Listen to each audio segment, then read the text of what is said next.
Assalamu alaikum listeners, and welcome back to another edition of the Future Show. My name is Jawaria Tanvir, and I've been a part of the Future Show for about a year now with Amar Azam. Amar and I do host the show quite regularly, but we do have other guests who do take the hosting seat now and then, and today's show will be an example of that, which I will touch on a bit later on. Now, the Future Show has been running on Inspire FM for just over a year, and it is a show that is largely involved in discussing all the great stuff taking place in our local schools and in our local community. We've had shows where we have had a STEM focus, and we've heard from some brilliant local role models who are in a range of STEM careers. And they share their journeys with us, how they got to their STEM careers, and what the plans are moving forward.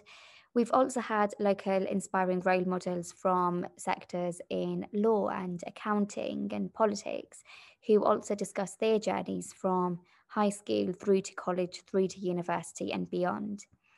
We've had students come on from Chorney High School for Girls, Chorney High School for Boys, Shilton Academy, who come onto the show with their teachers to discuss the great stuff that takes place in their schools. But we've also had local organisations, including Connect for Causes and Raise Up, who have been on much more recently to discuss the brilliant, amazing local projects and initiatives that take place in our town. And this is just a taste of a few of the shows we have had. We have had many, many more shows as well, which you can all find on our YouTube channel. Today's show will be hosted by the lovely Mumin Humayun, who is the head of school at Stockwood Park Academy.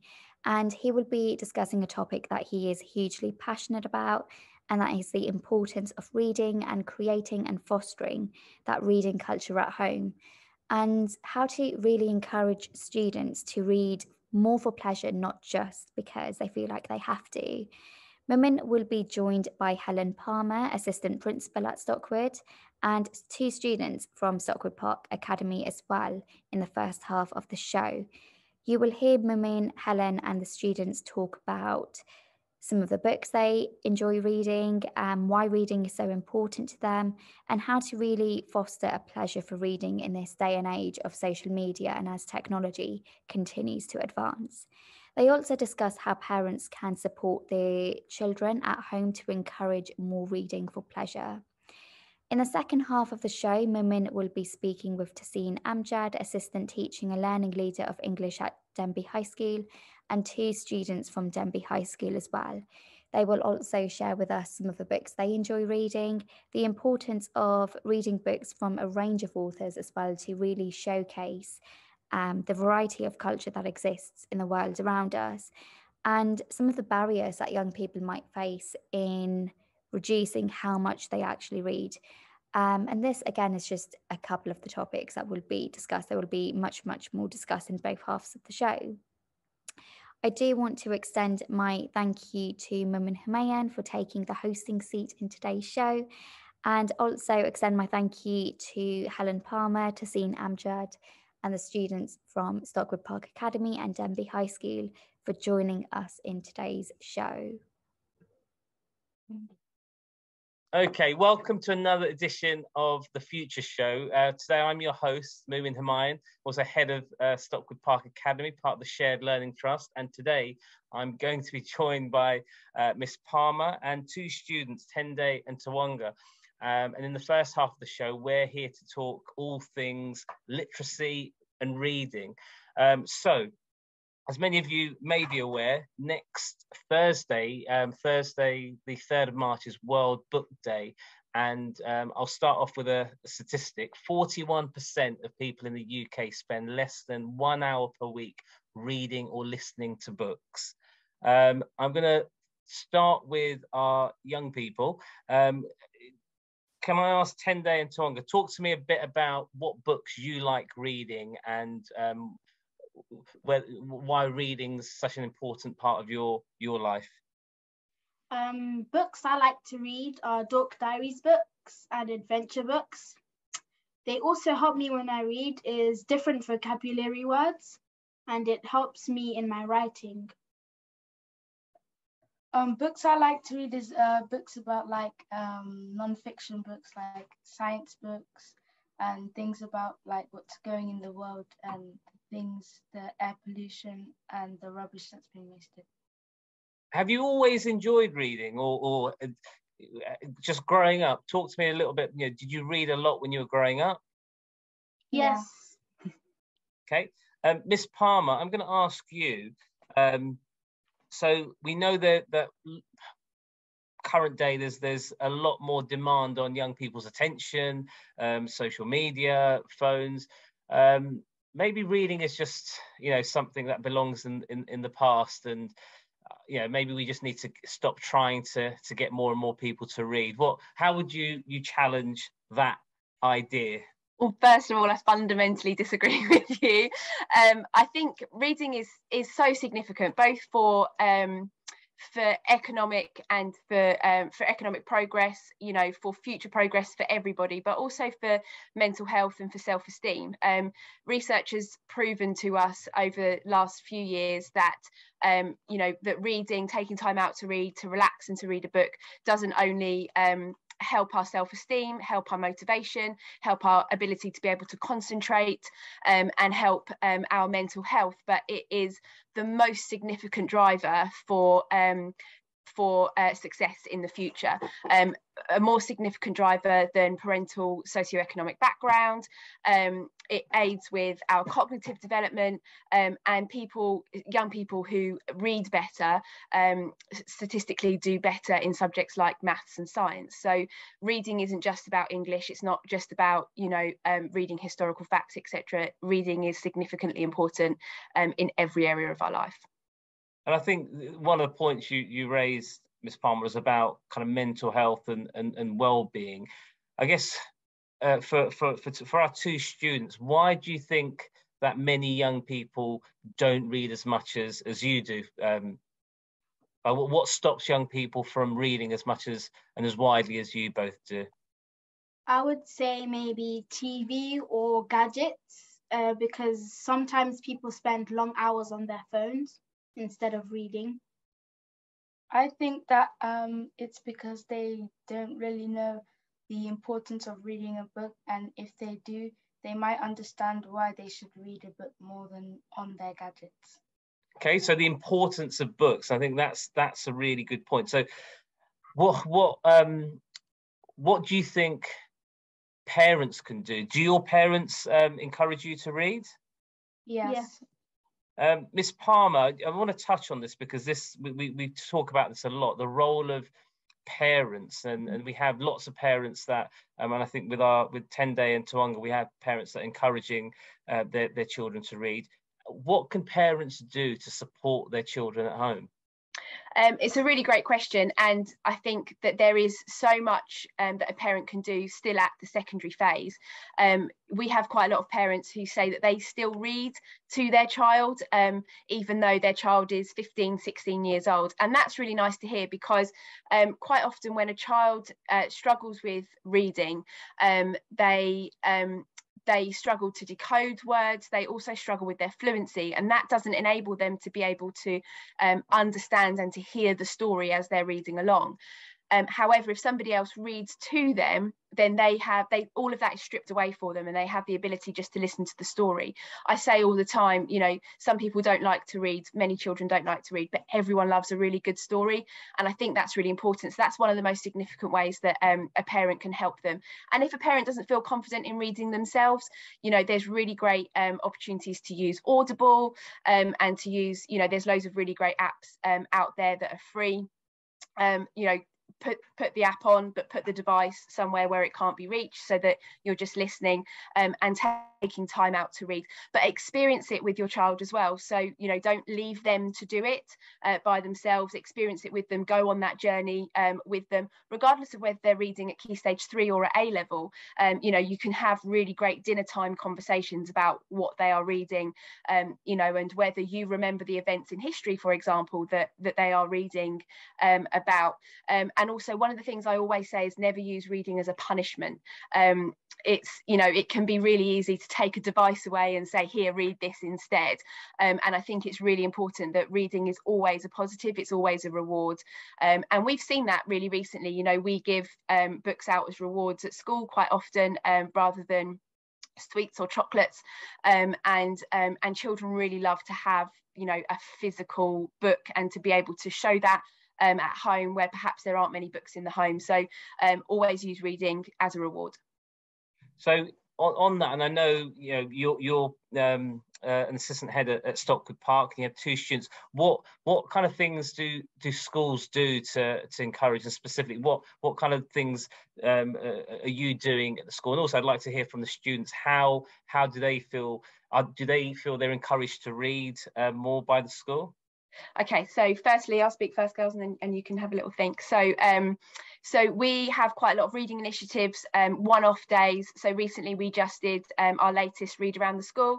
Our year 7 and 8 students come into school, and they had no idea that the event would be taking place. They read as part of every single lesson the next part of Oliver Twist throughout the day. So they got to read an abridged version throughout the entire day. There was a treasure hunt mapped around the school, and they were able to take part in that, and kind of that recall for them about, you know, what happened throughout the day was really exciting. There was a really nice buzz in the school. As I've said previously, we use books as rewards. So we're really keen on rewarding students in lessons. They get given a voucher, they can go to the library and they can choose a book for them to take home as a reward. 2 years ago, we spent a significant amount of money reinvesting in our library, which is now a real central hub for reading. It's really bright and colourful, and our year 7, 8 and 9 students have a literacy lesson, a library lesson in there every cycle, so they get to access that. And we place a real high importance of reading, academic reading, in the classroom as well. So students get to experience, somebody reading to them from academic papers, from really challenging reading in a large majority of their lessons. Just on that, and I'm glad you've touched, because it's a question I wanted to come to later about libraries and the role of libraries. So Tende and Tawanga, do you often use the library at school, or what about libraries outside school? Mostly the library in school, and I have clubs every day. If the club is not on, I just go to the library. Do you have access to, like, because although I work in Luton, I don't know the areas. Do you have a local library that's open or not? Yes, but I'm not really sure where it is. Okay. No, and the reason I asked, I mean, I'm just going to jump in there for a second, because I grew up and I always used to go to the local library. My parents didn't read, weren't able to read, so I didn't learn to read until quite later, although my parents always told me amazing stories. So I started reading a bit later, and I love books, but if I didn't have a library to go to, then I really would have struggled, because my love for books and stories comes from the fact that I was told stories growing up, but also I had a library which had, you know, so many books, so many stories from different countries, different authors. Miss Palmer, what do you think, you know, the role of libraries? Because I know that unfortunately we do have a national picture where significant numbers of libraries have been closed over the last X number of years. What is the role of the library and the importance of libraries in young people's lives? I think the role of the library significantly changed. You know, they're no longer a place where you have to go and be silent. And the first book I ever fell in love with, Geraldine's Blanket, came from the library. I was 4 years old, and my mum would take me every week, and in the end had to ask the librarian to hide it so that I couldn't take it out anymore. And when I was 15 years old, I then went back to the same library. And it was on the for sale shelf and it was 20p, so I took it home, and I've still got Geraldine's Blanket. But that was the first story I ever really fell in love with. But you know, the role of the library has evolved, and if you think about town libraries, you know, they are now also citizens advice, and they help people look for, you know, for jobs, and they help with adult literacy, and you know, and picking up you know, where people haven't been successful in their literacy, you know, at school. They're now, libraries have a real responsibility, you know, to in the community for that. And I think that libraries really came into their own during the lockdown. Actually, there was a real sense, you know, a real community sense around, you know, being able, having the facility to be able to log on and pick books. And I know that some libraries then, you know, you put in kind of what genres you enjoyed reading, and they sent you, you know, a surprise every now and again. And I think that they really kind of came into their own. And it's really nice to see that some of our local towns are really investing into their libraries. Dunstable's just had a big reinvestment in their library as well. And you know, they are really important places, and I think it's, you know, our role to show children where they can access a library, you know, in the town outside of school, and where they can go once they've left school is really important. And I think, you know, for any parents listening, that's a kind of, it's free. Like, the access to libraries is free. And even my mum would always say, even though she may not have been able to read, there was no charge to borrow a book. There's no charge to go to the library. And the late Maya Angelou said, I always felt if I can get to a library, I'll be okay. And there's a real power in the role that libraries have played in so many of our lives. Tende and Tuanga, I wanted to ask, what particular books are you kind of reading at the moment? Talk to a bit about some of the books you've read and books you've enjoyed, just to share your passion for all things reading. Cookbooks, I have 2 in my bag, and some of the most recent books I've read is Dork Diaries. For example, Dork Diaries, Frenemies Forever, and Popstar. What are they about? So Popstar is about Nikki. She's a high school girl, and a mean girl, Mackenzie, has posted a video of her and her little sister singing at Queasy Cheesy. And what happens? The video goes viral. And why do you like them? I like the books because they have small pictures, and it shows a lot of text with good stories. Thank you. And Tuanga? The books I'm reading, so recently I was reading a book about, it's called a book called Fighting Back, where their dad has left them, and Kylie has moved to a different school, and she's trying to make new friends, but there's a mean girl that doesn't want her in the school because she was kicked out. So the mother is trying to make the daughter happy because of what happened recently.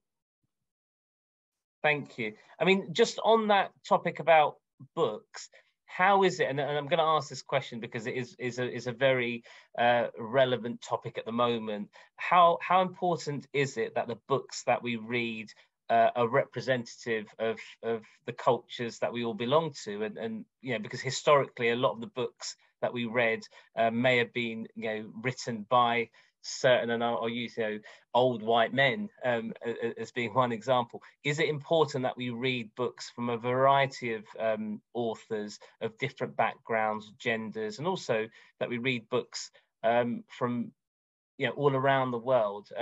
Ms. Palmer, I'm going to throw that at you. I think it's hugely significant. I mean, even, you know, just in kind of the Dork Diaries, it's important that children have a place where they can read about issues that perhaps are bothering them, you know, online bullying, etc., etc. These really kind of key issues that we deal with in school. It's really important that they can identify with some of those issues, you know, through a book, if they don't feel confident or comfortable enough to talk to somebody about it. And that might give them the confidence and the power to be able to speak up about what they're experiencing. But actually, I think going further up the school, exam boards have quite a lot of work to do to move away from, exactly like you say, old white men. And really, you know, old white men is not representative of our school. It's not representative of the Stockwood Park Academy. You know, we love to teach literature that is representative of the cultures that are represented in our school. I know it's not literature, but I think about Encanto and, you know, the massive success that Encanto has had over the last month or so. And because young people are feeling like they are represented on a worldwide stage, you know, I think about new authors, you know, turned footballers like Marcus Rashford, and, you know, young people again feel like they're being represented on a page, either in fiction or in non-fiction, by people who have experienced what they've experienced. And it, you know, that is what's going to make young people read. That's what's going to encourage young people to read if they recognise themselves in some of these characters. Thank you.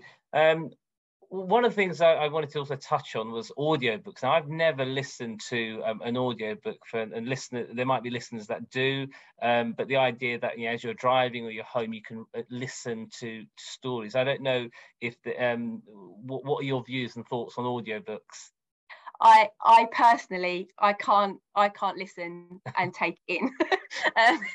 I did really well with Stephen Fry reading Harry Potter, but I think it's a really great option. There's lots of really great research to suggest that by listening to stories and by listening to other people read, your own reading develops really well.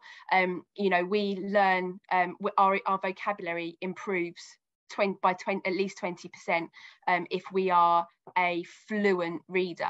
So I think if we don't enjoy picking up a book, if we find it difficult to zone out with a book, then I think an audiobook is a really great option.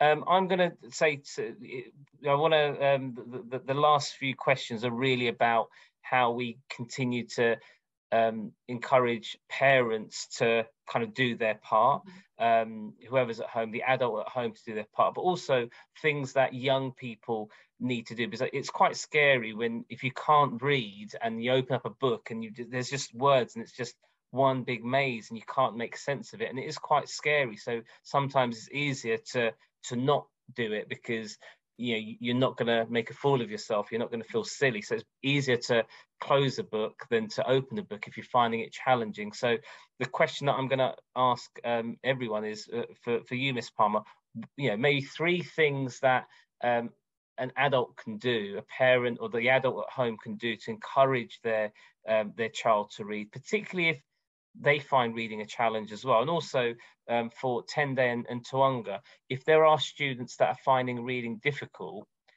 what advice would you give them to help them become more confident at reading? So I'll start with you, Miss Palmer. What can parents do? Yeah, so I go back to my point earlier, experience the literature with children. You know, I remember growing up, I read absolutely everything that was available to me, and what was available to me actually was quite often newspapers, and that's not a popular thing anymore, because people quite often get their newspapers, you know, on gadgets and iPads and things, but quite often in our house there was a newspaper, so if I didn't have a book, I would always pick something else up. So go on the journey with them, experience either the fiction or the non-fiction with them, try and find something that motivates them. So you know, they might not enjoy a fiction story. You know, I know many scientists who don't understand why we would read fiction when there is so much non-fiction and so much fact to be found, and that's absolutely fine. So do that. You know, look at online newspapers. You know, look at lots of different online resources, because it's also really important that young people know when they are being told a truth and when they're being sold fake news, for example. So parents have a really important place there as well. Have dinner time conversations, ask questions, do the research together, and always look out for the free stuff. There's loads and loads of free resources, both online and in physical copy, when it comes to reading. Buying books on Amazon or in WH Smith's can be quite an expensive hobby nowadays. So always look out for the free stuff, and reach out to your school. You know, if you really want to be involved in reading with your child, but you know you are struggling to find where to start, then always reach out to the school. And Denbigh and Tuanga, what advice would you give? Because you go to the library after school, don't you? And you really enjoy kind of reading. There are lots of, and the word I use is reluctant readers. So lots of young people don't really like to, and it might be because they find reading difficult, or it might be because they're not interested in certain books. What advice would you give those students? Because you know, I believe that reading opens doors. You know, being able to read opens so many doors, and you can access so much. So what advice would you give to young people that are struggling to either read or to find a book that they like? I would say they can try listening to audiobooks if they don't really want to flip through the pages. They can find books, for example, books teaching you how to do things like arts and crafts books, and it can also be fun. Cookbooks, they can help you make new things as well. Thank you. I think that they can also listen to audiobooks, and they can so the books that are from movies, they can see the movies and read the book and see what difference it makes, and they can listen to people reading and they get better and they'll start enjoying reading. That's fantastic. Now we are coming up to the end of the show, so what I would like to do is a massive thank you to Miss Palmer, also to Tende and Tawanga for joining me on the first half of the show. Listeners, we are now heading off to a break, but please stay tuned for the second half, where I will be joined by colleagues from Denbigh High School, and I'll be talking to some students from there as well. So thank you for joining me, and I'll see you shortly. So welcome back to the second half of the show. In the first half, I was joined by Miss Palmer and two students from Stockwood Park to talk all things reading and literacy. And in this second half, really pleased to be joined by Tessim Amjad, who's the Assistant Teaching and Learning Leader for English at Denbigh High School. And also he has some students with him. Thank you for joining me in this show. I'm going to start off, as I did the previous one. We know that more and more libraries, unfortunately, have closed over the X number of years, and we have fewer people, adults, spending less time reading or listening to books. And I wanted to just ask, why do you think that is, and what can we do to address that? I think with the advent of technology and the convenience of things, especially for adults and children now as well, I think reading is not something that has become as convenient as it once was. I mean, it's not something that you can gain knowledge from instantly. I think we live in a society now where we want instantaneous gratification, that things to come to us instantly. Reading is something that requires patience, something that requires time to unpick. You can't pick up a great book, and I mean, you can technically finish it in an evening if you want to, but I feel people feel they also don't have the time anymore. Life has become so busy with issues such as COVID. I think people also had time to do some reading, but like you said, because libraries weren't able to prosper during a pandemic, it resulted in those establishments ultimately closing.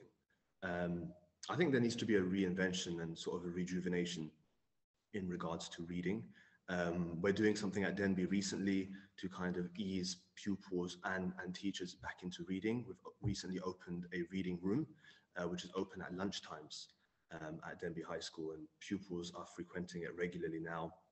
Teachers have also volunteered to come and sit in during their own lunchtimes, yeah, and relax and read. And I think linking back to this idea of a pandemic and stress, reading can also be a great stress reliever. World Book Day at the moment at Denbigh currently has a competition, and the theme is New Beginnings. So I think it really links to that idea of reading being a sense of escapism, and entering a new world, especially for young children who have struggled to deal with a lot of the things that have happened over the previous years and whose education has been severely impacted. I mean, I'm going to just hopefully hear from your students, but I know Barack Obama once said, "Reading is the gateway skill that makes all other learning possible." And so, asking your students, what is the importance of reading in their lives, and just to share with myself and our listeners, what kind of books are young people reading? I'm probably, I was young many years ago, but my book choice is very different. So I'm really interested to know what kind of books are teenagers reading now?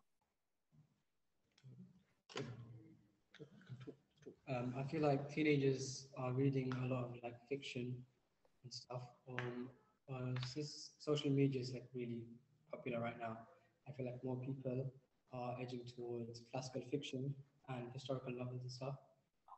Another really popular genre is like maybe romance.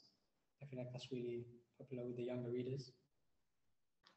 Yeah, and I definitely think with apps like TikTok, a lot of books have definitely come to light, ones that may have been published a long time ago, but with more people reading it, it's become popular, and like it's a platform where everyone can talk about it. So I definitely think reading like YA novels and like you said, romance novels has become a lot more popular. Well, I didn't think about that, because as well as having a negatives, but social media allows you to have that a wider discussion about books. So often we're presented with the kind of the negative effect of TikTok and social media, but actually there is a positive way to use it. And I think that's really, really important. One of the things I wanted to touch on was also the access to literature from around the world.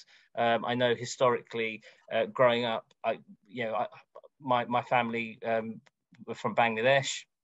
I didn't have a wide access to literature, whereas now I see books written by authors from, Ghana, from Pakistan, from Bangladesh.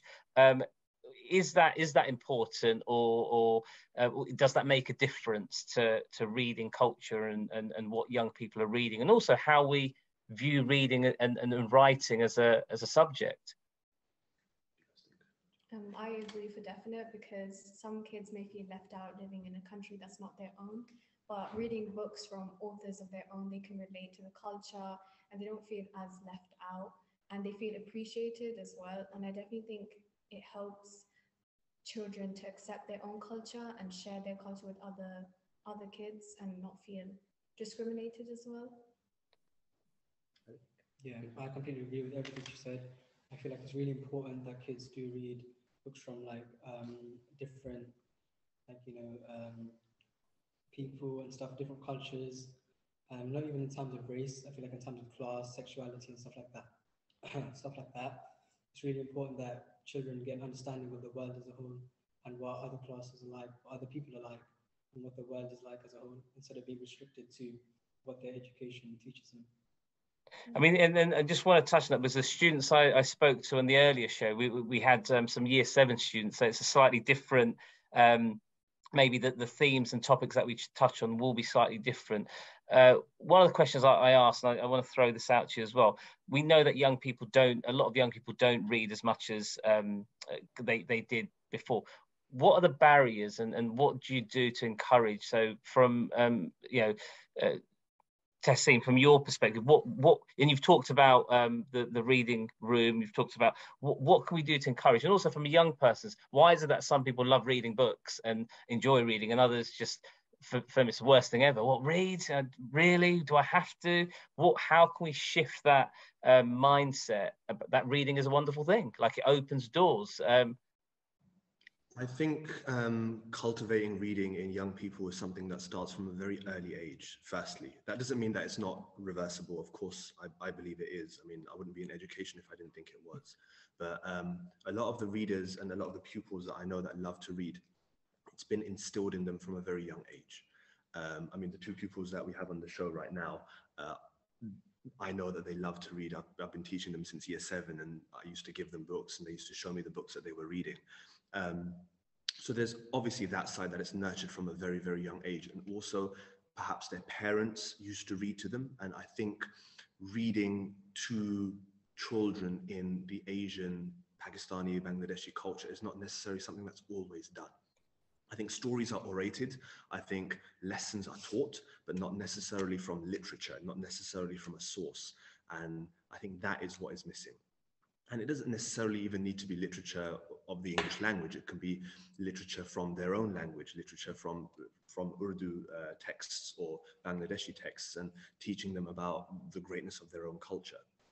To the point that I was going to say about how it can be reversed, I think it's like the 2 pupils have said here, it's about being up to date with the trends of what young people are actually engaging in, and making it appealing to them. So one of the ways that I got into reading when I was very young was reading books based off of the films that I liked. So, and that's something that I've done with a few of my pupils as well. They like watching certain TV shows or like watching certain films, and really kind of reverse engineering that and seeing, well, what's the genre? What do they like about it? And can we find a book that is suitable for them based off of that. So ultimately, it's about making it accessible for them, having a role model, being constantly exposed to it, having a reward system in place as well. And I think one thing that I still do with my pupils, even if they're in year 11 and 16 years old, is when we're reading in class, I still like to read to them, and I hope they still like listening to me read. But that's something that cultivates reading within the pupils, because everyone likes a story being told to them. I mean, that's a really good point. Miss Palmer at Helen in the previous show had mentioned she's got a student who, I think, 13, 14, and talking to the parent still reads to the child. And sometimes you think, hold on, why is a parent reading to a teenager? Well, actually, that love of reading or listening to story doesn't just change because you become a teenager. Like that love of stories continues. I mean, for your young people, what do you think are the barriers to young people picking up books? Is it because they find reading hard, or because it's not a cool thing to do? What are the barriers stopping young people? Yeah, I feel like one main barrier would be that they see reading as like a chore or as a task from school. Because most of the time when you're young, you don't really read for pleasure. You mainly read because school tells you to. And personally, since like maybe like year 1 or year 2, I didn't really like reading that much because I saw it as being like a daunting task. But as you grow older, you find stuff that interests you and intrigues you. And I feel like that's what really helps like kids and stuff want to read. Well, another thing is they should see it as like little tasks instead of just jumping to like a really big book. They should first slowly build their way up to something like that. Okay, good. That's a good point. Just out of interest, what kind of books? What are your kind of favourite books to read? And I quite like to read like classical fiction and like philosophy and stuff. Okay. It's really interesting and relevant. Even stuff from like thousands of years ago can still be applied in this day and age. Thank you. I mean, we often use the word cultural capital in schools about how we can, what can we add to young people's lives, particularly if we were working in a deprived communities, like because we can't always go to take people anywhere we like to. However, books open doors. Books are limitless in the doors they open, and the worlds they open us to. So one of the biggest kind of drivers to support cultural capital is access to books and reading, because where else do you get to visit far off distant lands, cities, everything? They open doors like you wouldn't believe. One of so we talked about young people. Parents are also always very busy. You mentioned about lots within the Asian community. I think you're right. There is a reluctance to read, and unfortunately, I wasn't read to, not because my parents didn't care, just they couldn't read. The part that we came from, Bangladesh, there's high levels of literacy, so it's a spoken language. However, my mum was always encouraging us to go to the library, and then asking me about the books I was reading. So sometimes I have parents who will say to me, yeah, but I can't read, or I can't help. It's like, well, you can. You're doing yourself a disservice. Asking a person about what they're reading, what they're learning, about the emotions in the book, that helps to build that knowledge base. So I think, what advice would you give to parents that are a little bit kind of, well, that's a school's job to get my child to read. I'm here. I put food on the table, and I make sure they come to school. You do your bit and I'll do my bit. What advice do you give to many of our listeners? I think you've touched upon a really important point, that showing a genuine interest in what your children are doing is the first step. It's one of the things that we reinforce at parental meetings, at parents' evenings, that parents should be actively involved in what their children are doing, asking them what book they're reading, sitting down with them while they read, whether you have a high level of understanding in regards to the topic or not. I mean, I have a young son, and I know he's probably going to get to a point in school one day where he's going to be doing maths that I can't do. That doesn't mean that I'll stop sitting with him and doing it with him. And I think it also comes down to being very genuine and being very kind of leaving your ego at the door. I think a lot of parents think that they're not going to look intelligent in front of their children because their children are doing things that they don't know how to do. And I think I say to my pupils that teaching someone something is the best way to learn. So even if it means that you sit down with your parents and they're trying to help you, and you instead explain it to them, or you read to them, for example, in this context, a book that you're reading, and they just listen to you. They ask you, "Oh, what does that word mean? What does this explain? What this was? Did you do this in class? Where did you come up with this idea?" That genuine interest is something that we instinctively respond to, because someone is showing that they value what we're talking about. So that would be the first thing, to really sit down with your children, and whether you understand greatly or not so much, I think you can definitely do that. I think here at Denbigh as well, we have regular parental meetings, and gatherings in the evenings with our literacy lead, and she's met with a lot of the parents to kind of give them strategies on what to do, and that was the main one, to actually show an interest in what your child is doing. And for our youngsters, were you read to a lot when you were younger, or what encouraged you to take up reading? Because I was during half term, it's funny because I was, had half term going to visit friends. I was in London, and I was rushing through King's Cross station to just pick up my train, and I saw a family, a mum and her two children. I think the boy was about 7, the daughter was about 6, and the daughter was playing with a toy, and the mum was reading a book, and the boy was just sat on the floor of the platform reading a book. And I was like, wow, that still exists. But I know I don't see a lot of that. So just for our young for the students, did you take up reading from a very young age? I know you Sir said that he's been reading to you at least from year 7. What about your early experience of reading? My parents never really read to me, but they did orally recite stories from, not like actual stories, but experiences from their own country. So that would be Bangladesh for me. And I just found that so exciting, learning about a different country where I'm from, but I can't physically actually be there, but hearing about it was almost like I was there. So then that kind of interested me, and my mom used to get like the kids' books and take us to the libraries from like a young age, from like 5, 6. We used to go to the library. It used to be like a day out kind of thing. And even now, when I go out, like in London, there's so many bookshops. There's like a huge like Waterstones and Foyles, and so we kind of go there as like a day trip, and we get to get a book at the end of it. And I feel like buying a book is different to borrowing a book. So it's kind of more personal, and like you get to own it. So that definitely makes reading a lot more special. So that kind of being around and surrounded by books, not being specifically read to, but surrounded by books.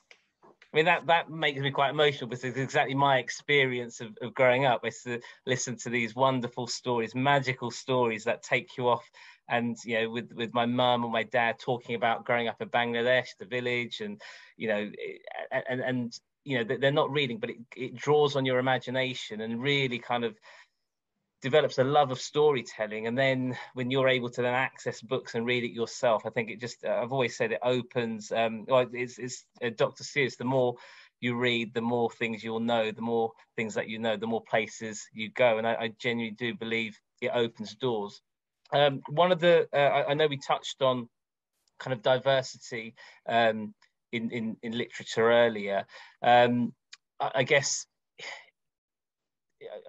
without meaning to sound too kind of political, do you think the texts that we're expected to read are represented? Should there be more freedom in what people can read? Because I know there's a canon, and there's a tradition of what we're supposed to read. What are your thoughts on is that giving all of our young people the grounding they need, and is that developing their love of reading in the way we think we want to? I mean, I'll go first, and then you can give your input as well. But I think from a curriculum perspective, obviously the DFE have their standards, their expectations, the things that they put in place to allow our pupils to learn about British values, the richness of British history, and really get exposed to that. And I think that's especially important, especially because many of the pupils here at Denbigh, they don't come from a British background originally. It's Bangladeshi or Pakistani or another minority ethnic background. One thing that we're doing at Denbigh at the moment within the curriculum is embedding a more diverse reading opportunity in terms of the text. So You were talking about reading to escape kind of a reality that we're in, or go to another country or go to another place. We found a book recently by an author called Sarfraz Manzoor, who is actually born and bred in Luton, and he wrote a book called Greetings from Bury Park. So that's something that that we're looking to embed into the curriculum, because I believe he went to Stockwood High School as well. Nathan. So really showing our pupils that established literary icons can be born and bred in the town that they're from, and they can make a difference. And someone's actually written a book about Bury Park, the place that we're embarrassed to talk about and that we don't want anyone to go. And the fact that that was then turned into and adapted into a film, again, it just shows the power of literature. And I always say that some of the greatest books are those that become films, and those that kind of traverse pop culture. So that's one of the things that we're doing, introducing our pupils to books and literature that reflect their own culture, that show the diversity of authors as well. And we're doing that in the library over World Book Day as well. So the focal point in the library, which is a huge shelf that currently I think had myths and legends on it, now has diversity written with authors solely that are minority ethnic, and specifically Bangladeshi, Pakistani, who have released books and novels. I think the young person wanted to. Did you want to say something? Yeah, I feel like I completely agree with everything you just said. It's really important that we embed diversity into the education system, because there was a study that was shown, and it was like only 82% of all students that have done their GCSEs and A-levels in the past 5 years have ever studied a text by someone else, not of British origins or by any other ethnicity or culture. And only 7% of them were even studied something that was like female, so written by a female author. So I feel like we should, increase our diversity of what we're learning and teaching our kids what's about other cultures and stuff, because it's only really restricted to one type of idea. I think that point, the line I often use is, you can't be what you can't see. And I grew up and I didn't necessarily know that there was this rich literature within kind of in Bangladesh, Bangladeshi writers, you've got Pakistani writers, because we weren't exposed to it. And then suddenly you realize, actually, there are fantastic authors everywhere, and it's really important for us to be exposed to that, because they tell stories, and these storytellers are real authentic storytellers, and I think it's important for us to appreciate and acknowledge and learn from everyone around us.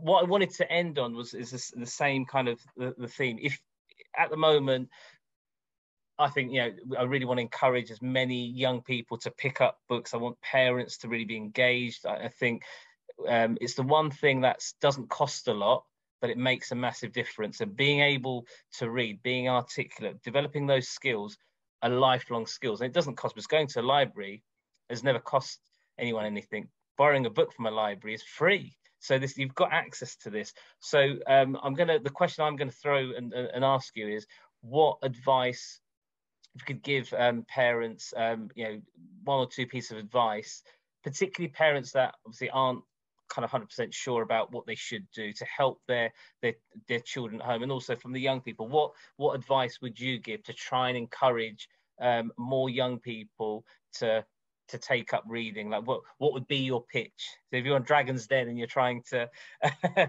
get more people to read, what would be your pitch? I definitely say help kids read a lot more different genres and varieties, because most of the children here at school, they only read literature, and literature obviously isn't for everyone. It's a very specific genre. And after reading that, they say, oh, they dislike reading, they're not into reading, it's boring. But that's only because they've explored one genre. And I think being introduced to a variety of different genres, there's so many different genres out there of books, and for definite one genre would be that person will like it and enjoy it. So it's not like there isn't a wide variety. I definitely think that they should try and read as many different types of books as they possibly can. Yeah, that's a great point, because sometimes when you're stuck with one genre, you're just reading one type, you think actually all books are like this, and actually it's limitless. Yeah, I feel like the parents, instead of trying to enforce like educational books on their kids or something, they should try and find something that their kids like, or which is what Abida said. It's like something that really interests them or intrigues them, because there is a book for everyone at the end of the day. All has to say is you just have to read enough to find that. Excellent. I was going to say my son's recently turned 17, and I read so much to him when he grew up. So when he was, between the ages of 0 and 8, I read so much all the time.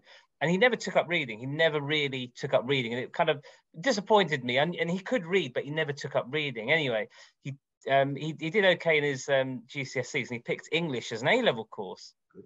And yesterday was like a pin drop moment for me, because he usually goes to bed at 9:30, and I went upstairs and it was about 10 o'clock and his light was still on, his side light, and I thought he's on his phone or he's on the PlayStation. So I go in and he's reading a book, and I go in and said, "What are you doing?" He goes, "Dad, I'm busy. I'm reading. Do you mind leaving my room?"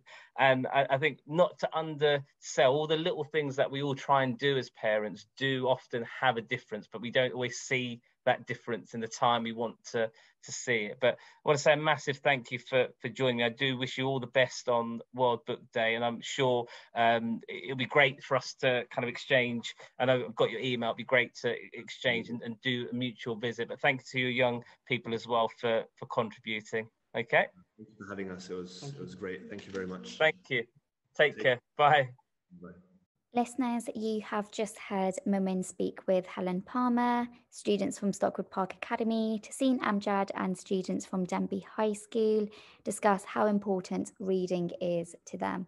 I want to say a huge thank you to Mumin for taking on the hosting responsibility for today's show and doing a really brilliant job. And I also want to thank you, Helen Palmer, students from Stockwood Park Academy, Taseen Amjad and students from Denbigh High School for coming onto the show as well.